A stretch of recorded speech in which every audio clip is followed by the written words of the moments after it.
Hello friends, बच्चों को पढ़ाने का सही तरीका क्या है। आप किस तरीके से अपने बच्चे को पढ़ा सकते हैं कि उसका पढ़ने में मन लगे और वो मोटिवेट हो, पढ़ने में खुश हो। तो आपको करना क्या है, सबसे पहले आपको अपने बच्चे का सिटिंग अरेंजमेंट प्लान करना है कि वो किस तरीके से पढ़ाई करे। बच्चे के लिए जो टेबल चेयर लाएं वो ऐसी हो, टेबल उससे ज़्यादा ऊंची ना हो कि चेयर नीची हो गई टेबल ऊंची हो गई, उसके बराबर हो ताकि वो लिखने में, या फिर अगर वो बेड पे बैठ के पढ़ना चाहता है तो आप बेड पे उसकी टेबल रख सकते हैं, छोटी वाली जो आजकल बच्चों की आती है, ताकि वो वहाँ पे बैठ के अच्छे से पढ़ और लिख सके।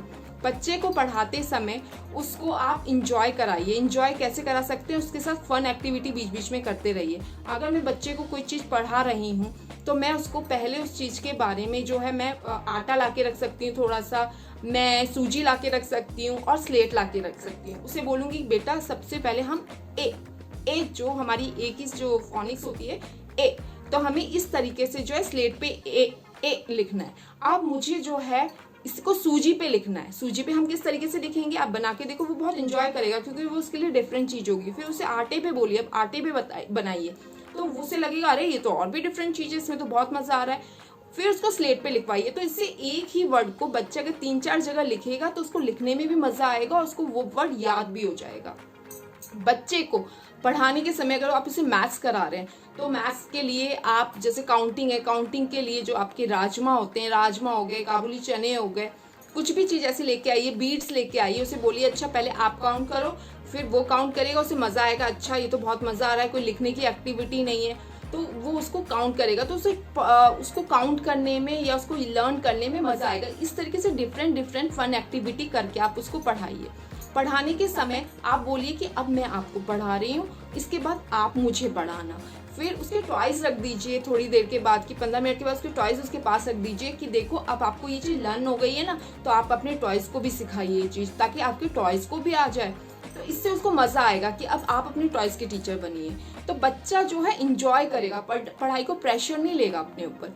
अगर बच्चा कोई चीज़ कर रहा है तो उसको मोटिवेट करिए, भले ही वो गलत लिख रहा है तो उस पर गुस्सा मत करिए, इरिटेट मत होइए उस पर, क्योंकि आप उस पर इरिटेट होंगे, गुस्सा करेंगे तो उसका पढ़ने का मन नहीं करेगा। आप उसकी हर बात पे आराम से उसको ट्रीट कीजिए, उसको समझाइए कि बेटा इस तरीके से लिखो, ऐसे लिखो। तो बच्चा जो है, और जितने भी वो आपसे क्वेश्चन पूछ रहा है उसके क्वेश्चंस का आंसर दीजिए। अगर आप बच्चे के क्वेश्चंस का आंसर नहीं दोगे तो सबसे बड़ी मिस्टेक आप यहाँ पे कर दोगे, क्योंकि बच्चे को लगेगा कि अगर मैं कोई क्वेश्चन पूछता हूँ तो मेरे पेरेंट्स उससे गुस्सा करते हैं, और अगर मैं यही चीज़ स्कूल में बोलूँगा, क्वेश्चन पूछूंगा तो शायद मैम भी गुस्सा करेंगी। तो वो यहीं पर ही अपने आप को रोक लेगा कि नहीं, मुझे कोई क्वेश्चन नहीं करने। तो बच्चे जितने क्वेश्चन करते हैं, क्योंकि इस समय वो छोटे होते हैं, उनके माइंड में बहुत नए नए क्वेश्चन आ सकते हैं, तो अगर आप उसका रिप्लाई करोगे तो वो उसके लिए बहुत अच्छा होगा, और उसकी ये जो क्वेश्चन आंसर की चीज़ें ये आगे बहुत बढ़ेगी, और बच्चे के अंदर कोई कंफ्यूजन होगा तो वो भी क्रिएट नहीं होगा। तो बच्चे के हर क्वेश्चंस का आंसर दीजिए। बच्चे को जब भी पढ़ाएं तो उसको बोले बेटा बहुत अच्छा कर रहे हो, बहुत अच्छा कर रहे हो, ये तो मुझे भी नहीं आता था, मैंने भी बहुत टाइम के बाद सीखा था, आपने तो इतनी जल्दी सीख लिया।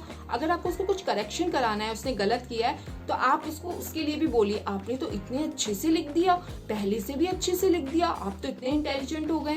बच्चे का कंपैरिजन दूसरे बच्चे से मत करिए कि वो तुमसे अच्छा पढ़ता है, वो तुमसे ज़्यादा इंटेलिजेंट है, नहीं, आप उसे बोलिए आप बहुत इंटेलिजेंट हो, आप तो एकदम से लर्न कर लेते हो।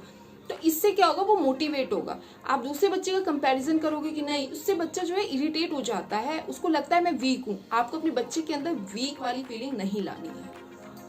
बच्चे का टाइम टेबल बनाइए कि अगर आप उसको पढ़ा रहे हैं एक समय में तो इंग्लिश पढ़ा रहे हो तो इंग्लिश ही पढ़ाओ, मैथ्स पढ़ा रहे हो तो मैथ्स ही पढ़ाओ। 1 घंटा 40 मिनट जो भी आपको उसको पढ़ाना है, एक टाइम पर एक ही सब्जेक्ट पढ़ाइए। उसको पढ़ाते समय बच्चे के साथ बीच बीच में जो है थोड़ा सा फन एक्टिविटी कीजिए। किस तरीके की, कि अगर मैंने उसको इंग्लिश के कुछ वर्ड याद कराए हैं, प्रॉमिस, प्लीज, कुछ भी वर्ड याद कराए, या हिंदी में किसान हो गया, कमल हो गया, कोई भी चीज़ अगर मैं याद करा रही हूँ तो उसके थोड़ी देर के बाद मैं उसको बोलूँगी बेटा चलो अब हमने इतने वर्ड्स याद किए, अब हम कोई स्टोरी बनाएंगे जिसमें ये वर्ड सब आएंगे। अब देखते हैं कि मैं जो स्टोरी बनाऊंगी उसमें मेरे को वर्ड याद रहेंगे या नहीं रहेंगे, क्या आप जो स्टोरी बनाओगे उसमें आपको वर्ड्स याद रहेंगे या नहीं रहेंगे। तो इस तरीके से जो है वो स्टोरी बनाना भी सीखेगा, और उसको वो वर्ड जो उसने पढ़े वो भी उसके माइंड में सेट हो जाएंगे। तो आपको इस चीज़ पे भी बहुत ध्यान देना है, क्योंकि हमें सिर्फ बच्चों को पढ़ाई का कीड़ा नहीं बनाना है, हमको उसके अंदर एक्स्ट्रा एक्टिविटी भी करानी चाहिए जिससे वो अपने आप ये चीज़ें करना सीखे। तो आपको उसको जो चीज़ पढ़ा रहे हो उसकी स्टोरी बनाए वो, कि खुद से ही अपने माइंड से जो उसको ध्यान आ रहा है, चाहे छोटी बेकार कैसी बना रहा है, बट आपको उसकी तारीफ करनी है। आपको बोलना है कि बेटा आपने बहुत अच्छा किया है, आप बहुत अच्छा कर रहे हो। तो इससे जो है बच्चा हैप्पी होता है।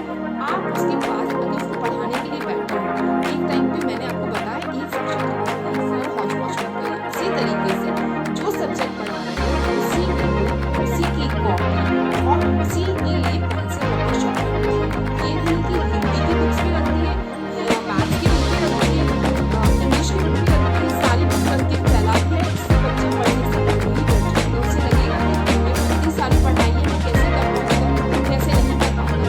एक टाइम फिक्स करना है कि मुझे इस टाइम पर ही बच्चों को पढ़ाना है, क्योंकि आप उसको टाइम टेबल सेट कर देंगे तो इससे बच्चे को जो है पढ़ने में बहुत मजा आएगा और उसको लगेगा कि हाँ मेरा ये टाइम टेबल फिक्स है, मुझे इस टाइम पे पढ़ना ही है। आप हम चाहोगे वो आप करेंगे, बट आज आप उसको 2 बजे पढ़ा रहे हो, कल आप उसको 4 बजे पढ़ा रहे हो, फिर आप उसको 6 बजे पढ़ा रहे हो। इससे बच्चा जो है बच्चे का माइंड सेट नहीं होता है। पढ़ाई के साथ साथ उसके खेलने का टाइम भी फिक्स रखिए कि हाँ मुझे इस टाइम पे खेलने जाना है बच्चे के साथ, या बच्चे को बाहर लेके जाना है। आपने देखा है कि हम स्कूल में बच्चे को भेजते हैं तो बच्चे का एक टाइम टेबल फिक्स होता है। इंग्लिश का टाइम टेबल, इंग्लिश का पीरियड होगा तो ये होगा, ब्रेक होगा तो इस टाइम होगा, गेम्स होगा तो इस टाइम होगा। तो बच्चा उस चीज को फन लेते हुए करता है, उसको मजा आता है। तो उसी तरीके से हम भी जब उसको पढ़ाएं तो हम भी उसके साथ इसी तरीके से करें, ताकि बच्चा जो है वो पढ़ाई को एक बोझ ना समझे, ठीक है, उसको पढ़ाई करने में मन ना लगे, इरिटेट होना, ये चीज है। इसलिए हमें उसके साथ पढ़ाने के साथ साथ फन एक्टिविटी, प्ले एक्टिविटी भी करनी चाहिए, ताकि उसको बच्चे को पढ़ाते समय जो चॉइस है, कभी-कभी ऐसा करिए कि उसकी चॉइस आपने उसके सामने रखी है। अब बेटा अब मैंने आपको ये पढ़ाना है, टीचर के नाम पे दिया, आपने भी मुझे पढ़ाया, आप मुझे पढ़ाओगे, सारी चॉइस देखिए, कितने हैप्पी होंगे आपको देख के, क्योंकि वो इंटरेस्ट लेके जो चीज़ उसको सीखेगा आपको सिखाएगा। आपको टीचर बनकर पढ़ाएगा तो उसको लगेगा शायद आपको आता है, फिर वो चलो फ्री टाइम उसको खेलने की बजाय, कि मोबाइल देखने की बजाय, टीवी देखने की बजाय बोलो कि जाके पढ़ाया, चलो आज अपने टॉयज को पढ़ाओ।